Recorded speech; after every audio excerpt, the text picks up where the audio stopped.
Everybody sing that shit.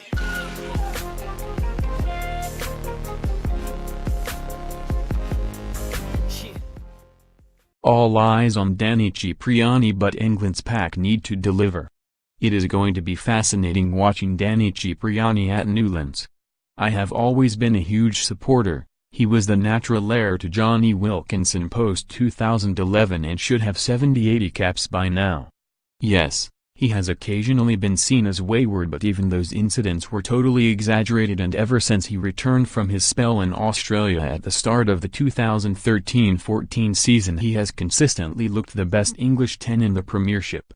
Two consecutive England coaches, Martin Johnson and Stuart Lancaster, failed to bite the bullet and give him a test start, and Eddie Jones has waited 30 test matches before taking the plunge.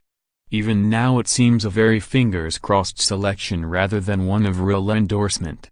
So before we go any further, the first thing I would say is well done, Cipriani, for keeping going and refusing to think it was all over. It almost defies belief that there is this extraordinary 10-year gap since his last England start. To be so talented yet be denied the chance to play at the very top level must have been so frustrating and difficult to handle mentally. Many would have accepted the inevitable, but ultimately, I believe sheer determination and doggedness has helped win over the doubters. Now 30, he has worked manfully on his defense, which has been criticized, and although he will never be a Wilkinson in that respect, he is brave and gets his body in the way. That, realistically, is all you can ask from your 10. Jonny was a one-off, a defensive phenomenon. Cipriani's passing and distribution is second to none, and the way he has sparked Wasps, often playing on the back foot with limited possession, has been a joy in recent seasons. It is ironic that Willie le Roux's return to world-class form and the true emergence of Elliot Daly as an all-round attacking force so much to benefiting from the brilliant flat-line passing and sumptuous drag-backs that are Cipriani's trademark at Wasps, not to mention his perfectly weighted nudges down the tramlines which can create havoc. I am looking forward to watching Jonny may chase a couple of those. Potentially, that could be a devastating combo if they get on the right wavelength. Yet even this season, when Cipriani has played better than ever, it seemed he would miss out again, and understandably he began looking at potential moves to Japan or France. When he finally got some words of encouragement, he shelved all those plans, and having told Wasps he was leaving, faced a hectic end-of-season ring-around to find a Premiership club to play for. Now he must turn his mind to South Africa and the next 80 minutes of his career. Above all, he must try not to overplay his hand, prove anybody wrong, or do anything different to what he has been doing for Wasps for 2 seasons. Just be the consummate team player. Cipriani is not going to win the match on his own.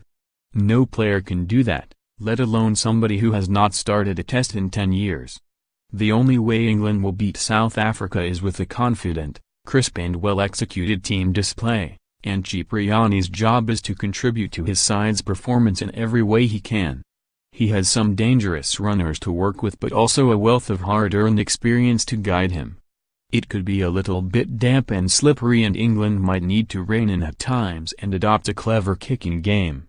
He can do that as well, and must work closely with his skipper, Owen Farrell, to orchestrate the England effort. The spotlight will undoubtedly be on Cipriani, but the evidence of the first 2 tests suggests that the absolute key for England is a powerful 80-minute effort from their pack. The drying up of possession and an endless stream of penalties conceded up front is where England faltered in Johannesburg and Bloemfontein. Their pack need to raise their game, and it is interesting that Eddie has gone with a 6-2 split on the bench, indicating that he wants the options of ringing the changes and perhaps quickly if he senses the forwards are beginning to struggle. England are traditionally strong in the scrum, but were obliterated in Bloemfontein. If that happens on Saturday, it's game over. Both Vunipola brothers are absent, so there is a huge onus on Joe Marler and Nathan Hughes to fill big boots, and illness for Brad Shields sees the unexpected return of Chris Robshaw. It feels like a conservative selection, just one non-enforced change, Cipriani, from last week, and I do again wonder at those who have travelled with England and had no game time at all, not least Dan Robson, who would have been itching to at least get on the bench. Conservative selection or not, England know they are still good enough to win in Cape Town. They have shown in bursts in the opening 2 tests just how talented they are, and that has been the great frustration of this tour. There have been some very high-quality moments followed by some inexplicable losses of concentration and intensity.